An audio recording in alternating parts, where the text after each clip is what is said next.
Assalamualaikum warahmatullahi wabarakatuh. Perkenalkan, nama saya Keisha Adriana Bibiah. Saya di sini akan mempresentasikan tugas biologi tentang bakteri. Jadi, apa itu bakteri? Bakteri adalah kelompok mikroorganisme bersama satu yang diklasifikasikan pada tingkat domain. Bersama domain archaea, bakteri digolongkan sebagai prokariota. Sel bakteri memiliki bentuk tertentu, misalnya menyerupai bola, batang, atau spiral yang biasanya berukuran beberapa mikrometer.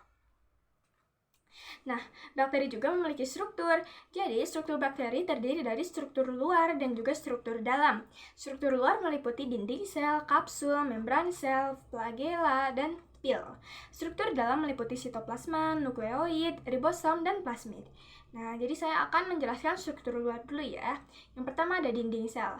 Jadi, dinding sel ini lapisan pelindung terluar yang memberikan bentuk dan kekakuan pada sel bakteri.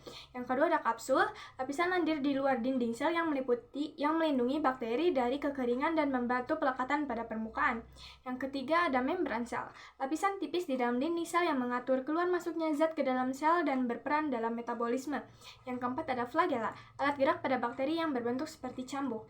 Yang keempat ada pil, rambut-rambut pendek di permukaan sel yang berfungsi untuk pelekatan dan transfer materi genetik. Nah, selanjutnya yaitu struktur dalam. Jadi yang pertama ada sitoplasma, cairan sel yang mengandung nutrisi, DNA, dan ribosom. Yang kedua ada nukleoid, area sitoplasma yang mengandung DNA bakteri. Yang ketiga ada ribosom, organel yang berperan dalam sintesis protein.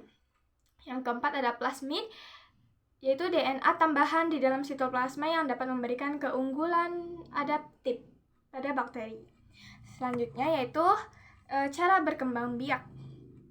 Bakteri berkembang biak dengan membelah diri secara amitosis, yang disebut pembelahan biner. Pembelahan biner adalah proses ketika satu sel bakteri membelah menjadi dua sel anak yang identik.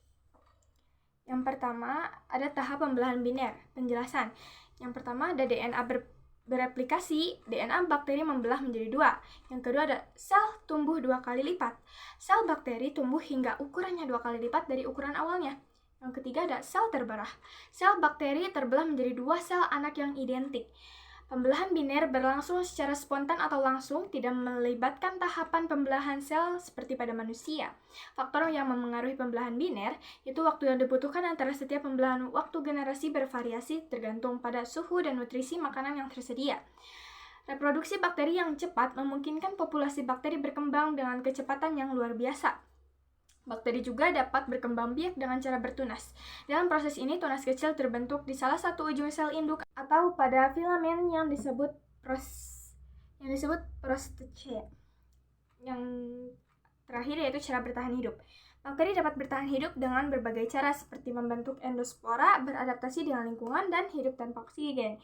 Yang pertama itu membentuk endospora. Endospora adalah struktur tidak aktif yang tahan terhadap kondisi ekstrim seperti panas, radiasi UV, dan disinfektan.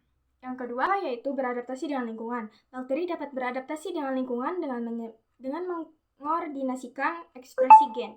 Bakteri dapat merasakan kondisi lingkungannya dan merespon rangsangan eksternal. Yang ketiga, hidup tanpa oksigen. Bakteri anaerob dapat bertahan hidup tanpa oksigen dengan menggunakan berbagai mekanisme seperti respirasi anaerobik, fermentasi, dan metanogen. Bakteri anaerob dapat hidup di lingkungan ekstrim seperti lingkungan dengan suhu yang tinggi, tekanan tinggi, atau keasaman tinggi. Nah, itu ada cara hidup lainnya. Jadi, cara hidup lainnya yaitu bakteri dapat hidup bebas atau sebagai parasit pada manusia dan hewan. Bakteri dapat menyusun makanannya sendiri, autotrof, atau tidak. Bakteri dapat melakukan reproduksi secara seksual atau konjugasi dengan bertukar materi genetik. Yang keempat, yaitu bakteri dapat hidup di berbagai habitat seperti di awan, di dalam perut binatang, ruminansia, dan di lingkungan ekstrim. Sekian presentasi dari saya. Mohon maaf bila ada kesalahan. Wassalamualaikum warahmatullahi wabarakatuh.